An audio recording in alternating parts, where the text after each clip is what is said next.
ya belum rezeki. Kalau udah rezeki ya dapat. Nah ini menurutku pengajaran Islam yang salah. Aku berkali-kali ketika dalam pengajian qada wal qadar ataupun takdir ini harus dijelaskan secara benar. Kalau enggak orang jadi coping method yang salah. Harusnya Islam tuh jadi coping method yang benar. Karena nanti kita tahu juga di di negeri-negeri industri manufakturnya itu paling tinggi. Kita tahu tingkat stres paling tinggi juga. Ya. Gara-gara mereka gak punya coping method kan. Pasti salah kamu, udah pasti salah kamu, udah bunuh diri aja lah gitu kan ya. Tapi di dalam Islam enggak. Dia akan di dalam Islam tuh keren banget karena dia akan memberikan manusia sebuah usaha yang paling tinggi dalam melakukan sesuatu dan juga kemampuan paling tinggi untuk bisa coping ketika itu nggak terjadi. Termasuk kemampuan untuk bersyukur. Benar.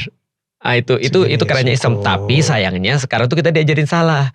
Contoh misalnya ya, kita belajar harusnya kita bisa dapat 9 nih atau dapat 10. Kita dapatnya 3. Terus kita bilang yang penting bersyukur. 3 kalau disyukuri juga tinggi. Enggak gitu ceritanya. Syukur itu kalau lu udah sampai di sini nih usahanya. Kalau lu usahanya di sini jangan ngomong syukur. Harus digampar tuh kalau ngomong syukur. Jadi ini mindset ya. Mindset. Jadi jangan-jangan memang dimainkan ya Ustadz ya. Iya. Kita pasti. Aku ingin kritik salah satu kata-kata. Gak apa-apa mereka ambil dunia. Yang penting kita akhirat.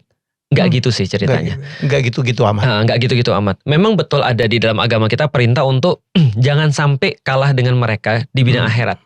Kalau sudah kalah di dunia jangan sampai kalah di bidang akhirat. Tapi bukan itu maksudnya. Karena kita harus tahu di dalam Islam itu kalau lu gak bisa nguasai dunia apalagi akhirat.